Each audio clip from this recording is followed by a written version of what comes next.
Good evening, everybody. This is Betsy Wurzel, host of Chatting with Betsy on Passionate World Talk Radio. Jeanne White is the producer. And I am going to talk about a question that was asked to me yesterday. Sometimes I get my material from people's questions that they ask me, but I always talk about what my gut tells me to talk about. And someone asked me yesterday, Betsy, are you still in mourning? And I didn't know how to answer that. And I told the person, I don't know how to answer that. I don't know how to put it into words. I am much better, but yes, I guess I am still mourning, and I probably always will be mourning. Is there a time limit?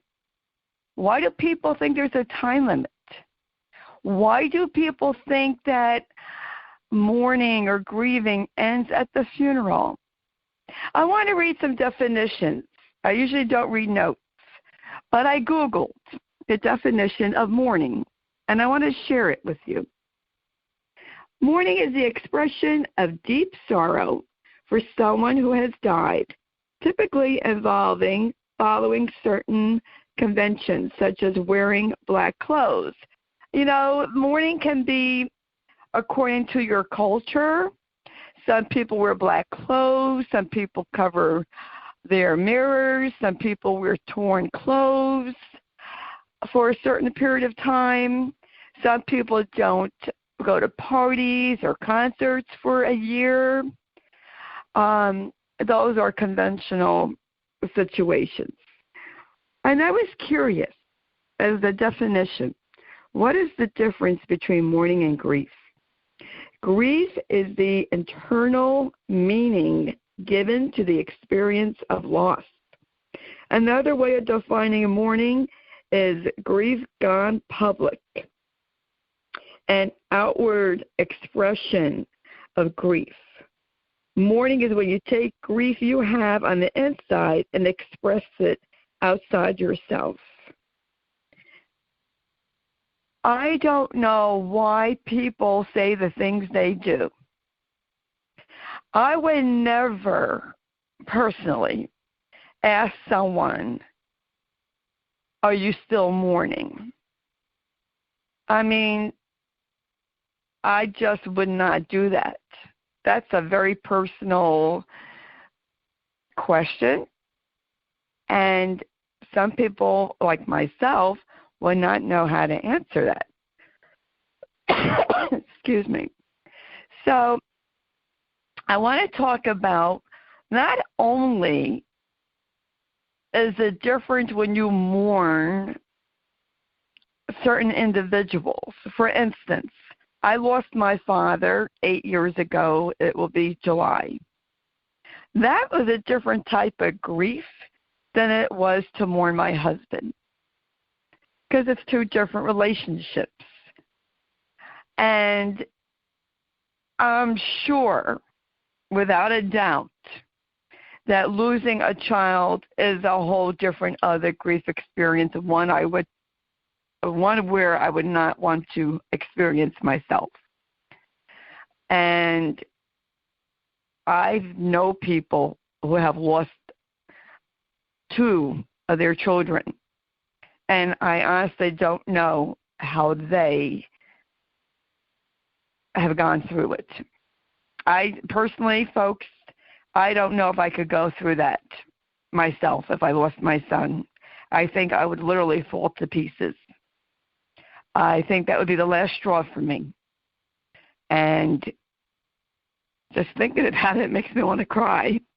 I can't even imagine. I mean, I can, but I can't in a way. I don't even want to. My hairstylist lost her son right after Thanksgiving, unexpectedly. And I saw her in March for the first time since losing her son and me losing Matt. And I hugged her And I told her, I'm so sorry. And I told her that I lost Matt, and she said, she was sorry. And we're talking about grieving and some of the ridiculous things people have said to her. One person told her, time will heal all wounds. And she said to me, time will not heal this wound. I think people need to think before they speak, and not just in grieving, when someone is grieving. And I know people mean well, and I know they don't mean to be insensitive. Some people do, but most people aren't. They just don't know what to say when someone dies. They are uncomfortable. And folks, here on Chatting with Betsy, yes, I brought up grieving before and mourning before, and you know what? I'm going to do it again. Because on my show, I will talk about the uncomfortable until it becomes comfortable. And folks, people are uncomfortable around grief and around people who are grieving. They sure are. They are uncomfortable. Now, I will always talk about Matt. How can I just forget someone I've known for 40 years? We were married for 39, and I knew Matt for 40 years. How do you forget somebody? How do you get over that? I'm not going to get over that. I'm getting through it the best I can. I'm doing much better since January 1st when Matt passed away. But I told this person, I'm doing better, I'm moving on, but I will cry. I don't cry all day. I don't cry for long. But, yes, I do shed tears. And it will hit me out of nowhere.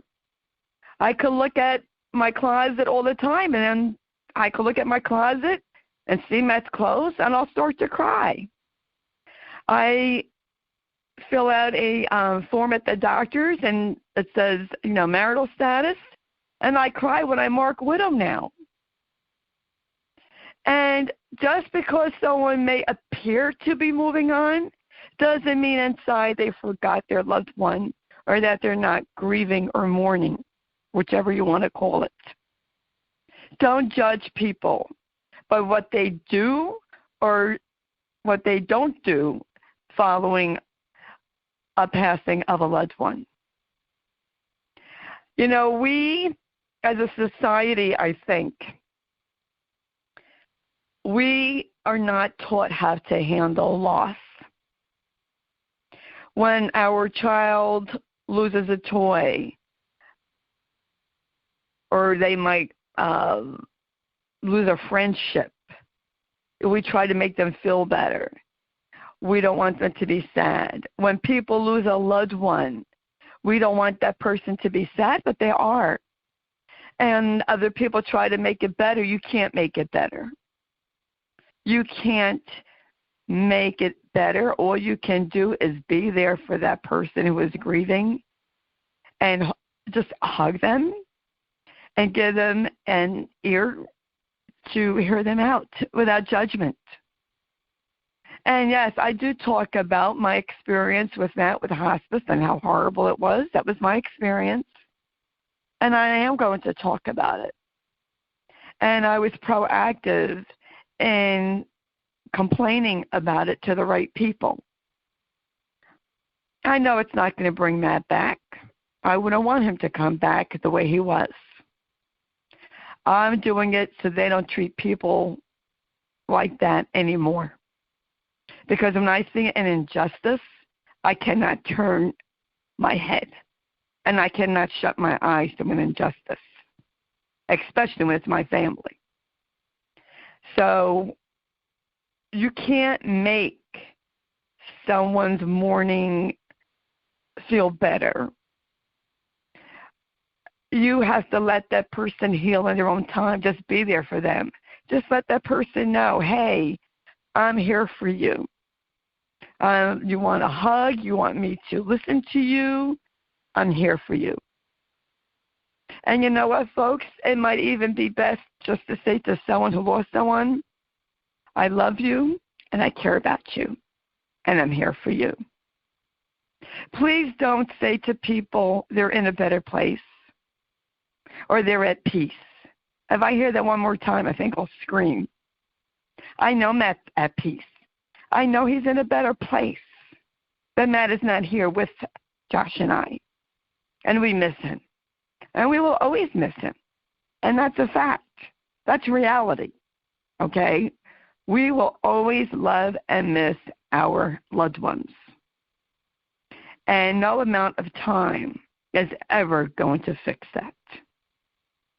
And even when people move forward and that they go to a dance, they socialize, they go on trips, maybe even find someone else, that doesn't mean they're not grieving. It doesn't mean they forgot about the person who passed on. They're just going forward with their life. And I think people need to really understand that. I want, and I told this person, to move forward. And I'm doing much better now. Also, I realized I was completely depleted, and I really liked just staying home. It turned out to be a blessing for me in a way because I'm recharging my batteries, and I'm feeling much better physically. But folks, I learned this in the grief seminar, and I knew it before I went to my grief seminar. When you suppress your feelings of grief, it's going to bite you in your butt because it's going to come out in a physical illness, or it's going to affect you mentally, and you might have a breakdown or blow up at somebody or have a short fuse and take it out on other people who don't deserve it. I, for one, have acknowledged my grief. And I acknowledge my feelings and validate my feelings. This is healthy to do, folks. And no one can really make me feel better. And they don't want you to. We're not, people who are grieving aren't asking other people to make them feel better. We just want you to understand this is how it is. And we want you to talk about our loved ones. And if it brings a tear to our eyes, it doesn't mean that it made us sad. It means that we're happy in a way that you're talking about our loved ones and that we miss them. But by not, I get emotional. But when people are afraid to bring up that person's name, it's like they didn't exist. And they did exist. So let's talk about them. Let's honor their memory and their life. And, yes, I do get emotional. And I am still mourning. And I'm sure I always will. I am trying to prepare Josh the best I can when we go to the cemetery to see the plaque on Matt's grave. Because I know it's going to hit us like a sledgehammer. When I went to see my dad's plaque, it hit me. And I know it's going to hit Josh. I know it's going to hit me. This is reality, folks. It's like it makes it final, even though I know that sounds bizarre because I know Matt's gone. But when you see that plaque and it's in writing, it's just so final. And it seems so surreal that you can't believe it. I mean, sometimes I still can't believe that Matt is gone. And I want to donate his clothes, but I have to wait till after this pandemic is over. And I hope by me sharing my experience with grieving it will help someone else, or it will help people to realize what to say and what not to say. And in my grief seminar, not only did I learn about, yes, you are mourning the loss of your loved one. Did you know there's secondary loss that goes with that? Such as, I'll give you an example. Some people downsize. They move from their house. They gave away belongings. They gave away possessions. That's a loss. A loss of a job. When you had to care for somebody. A loss of income. When two people who are in retirement age, they're getting Social Security. When their loved one dies, then they only get one check, and that was the one is higher. That's a loss. Maybe a loss of benefits.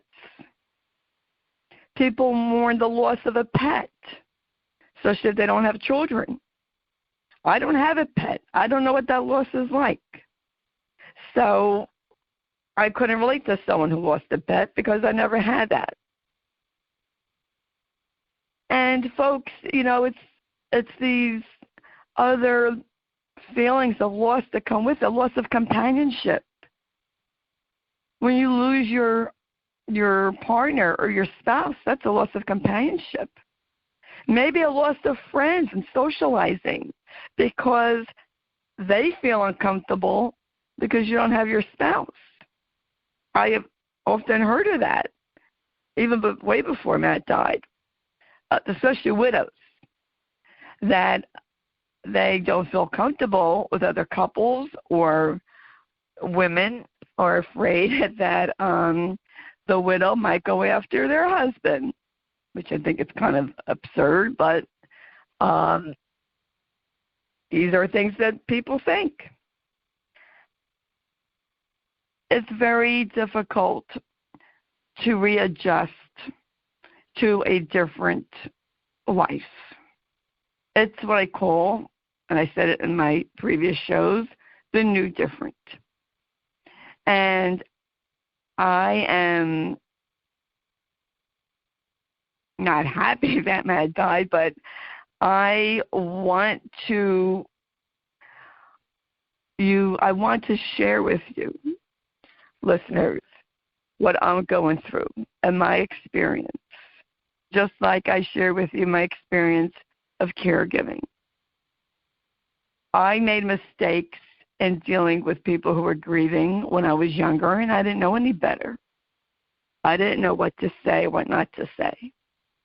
I would say, I'm sorry. I probably did say they're in a better place. I probably did. You can put it to, youth. I was young. Now I know better. And also, folks, I'm not going to say one type of death is worse than the other. But if I'm talking to someone who lost their husband unexpectedly, that person had to deal with, she didn't get a chance to say goodbye to her husband, so she didn't have closure. Their children didn't get a chance to say goodbye to their father. I at least got a chance to say goodbye to Matt. Josh had a chance to say goodbye to Matt. I think when someone loses a loved one suddenly, you're dealing with the shock of that, the sudden shock, and the loss at the same time. And that has got to be very difficult. My uncle unexpectedly just died of a heart attack in a restaurant. And that had to be very hard on my aunt. I just can't even imagine someone walking out the door and they don't come home again. That has to be really very painful. And that's what I wanted to say today, folks.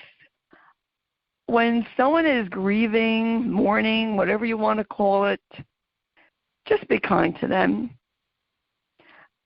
Show an outpour of love. I think we're afraid to be around people that are grieving because it reminds us of our own mortality, that, we don't live forever on this earth. And people are reluctant to talk about death and dying. It's like it's taboo, and it shouldn't be. Death is a part of life. And even though I know Matt is in a better place, and I know he's having a good time up in heaven, and I'm happy that he is not suffering anymore, that doesn't take away the fact that I will always miss him, and that Josh will always miss his dad. So when people move forward, they still miss their loved one. My dad died, it'll be 8 years, July 2nd. And my mom told me it's even harder for her now. And then, yes, she does cry sometimes. And that's 8 years. But my parents were married for almost 60 years. My father died in July 2012. They would have been married 60 years in that September. I wish he would have made it to their 60th anniversary, but he didn't. Folks, there is no easy answers, okay? Grieving is different for everyone. There's no timetable. There's no set limit. I said this before. I'm going to say it again. I don't have a goal. Oh, I have to be over grieving that by July 1st. No. That would make it 6 months. I should be over grieving him by then. No, it doesn't work that way. Some people suppress their grief, and some people get very depressed and they need counseling, and that's okay. It's okay if you can't handle grieving and you need counseling or you need to take an antidepressant. Acknowledge that. Validate that. I was going for counseling. It was canceled because of this pandemic, and my bereavement group was canceled due to the pandemic. And in the one meeting that we did have with the bereavement group, people are handling it in different ways. But the one common denominator is we all miss our spouses, and nothing will ever change that. So we need to accept that. Accept that, yes, life is different. Accept you're sad. Acknowledge it. If you're depressed, acknowledge it and go for help. This is what you need to do, then do it. And don't worry about what other people think. Oh, you must be weak because you're going for help. Oh, get over it already. Oh, I don't understand why you can't move on. I don't understand why you can't get over it. Well, don't worry about insensitive people. It's none of our business what others think. I have said it on the show, and I will keep on saying it. I have no shame that I went for counseling when Matt was alive to deal with caregiving, and I have no shame in saying I went for counseling after Matt passed away. If I need help, I need help. And there is no shame in that. And I wanted help to move forward. And this is what the bereavement group, the people in there said. They want to move forward, and they don't know how. And also at the grief seminar, it was the same answers. People want to move on, or people are sad, and the way relatives treat them and telling them, get over it. I remember I was in a Dunkin' Donut, and this woman, she said she was married for 50 years, and it was the anniversary of her wedding, but her husband had died maybe a year ago, I think she said. And her daughter told her, when are you going to get over it? She said, I can't get over it. And I said to her, no, you don't get over it. You get through it the best you can, but you don't get over it. People don't understand unless they have walked in your shoes. And there's just some people, folks, who don't have empathy, who can't have empathy. They're not, I don't know, they're wired not to be compassionate or have empathy for people. Some people have no soul. And some people are just cold-hearted.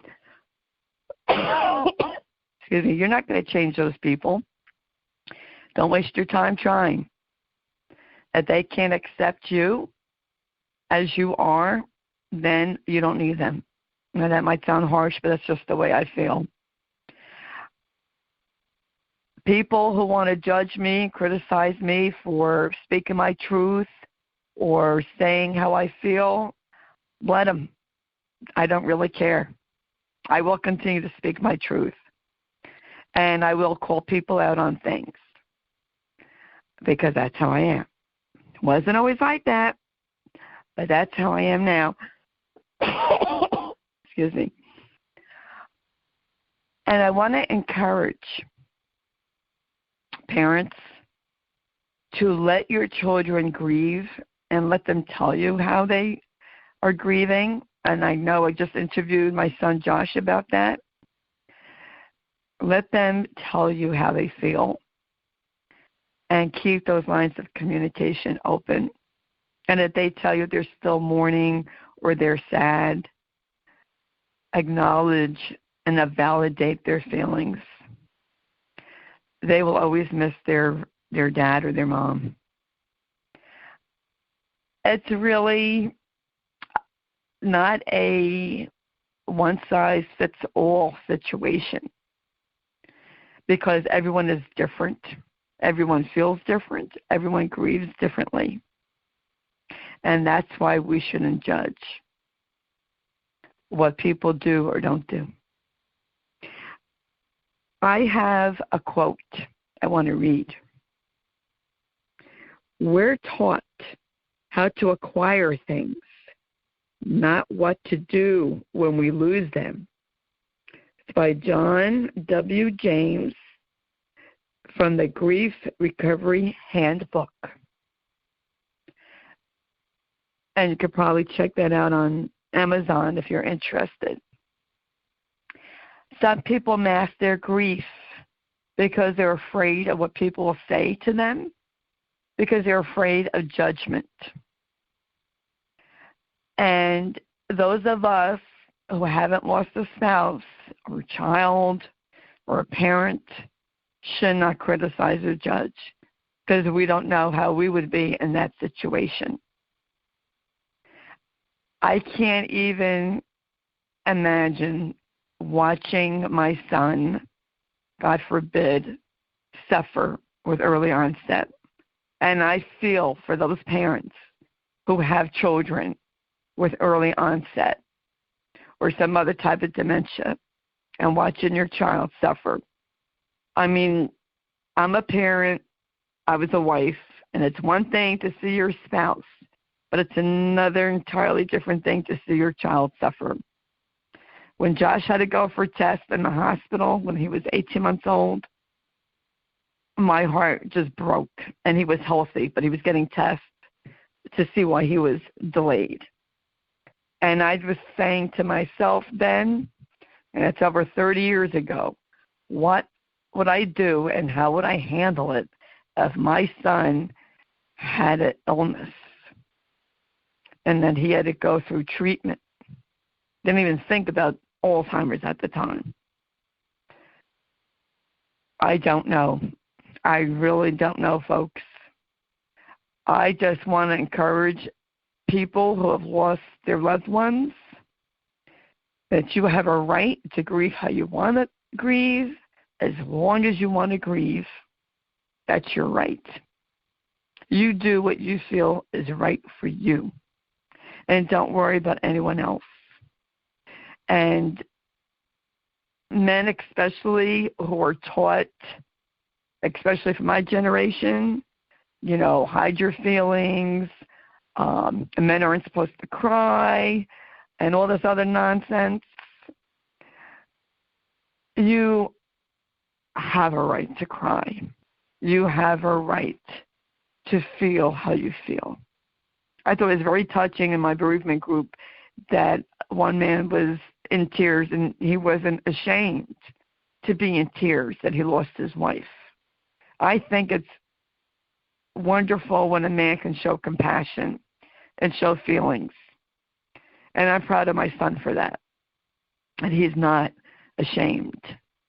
And if we were to raise our sons to show and handle emotions positively in a proper way, there would be less suicide among men and teenage boys and police officers and people in the service, where they're looked down upon if they get help.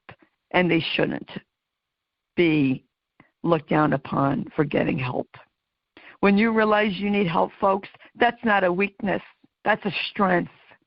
It's a strength to realize that you need help. Did you know that? And it is not a weakness to cry, as we were brought up to believe. I will never forget the time that my father called me an animal for crying. He apologized later, but the damage was already done. Because he came from that generation of crying was a weakness, and you don't cry. I was always a sensitive child, and being called a crybaby. Well, you know what, folks? There's nothing wrong with being sensitive, and I'm proud of who I am, and I'm proud of the person that I am, finally. And you should be too. It's okay, folks, to cry when you lose someone and afterwards. And it's okay to have feelings of sadness that you lost somebody. It's okay. And I want to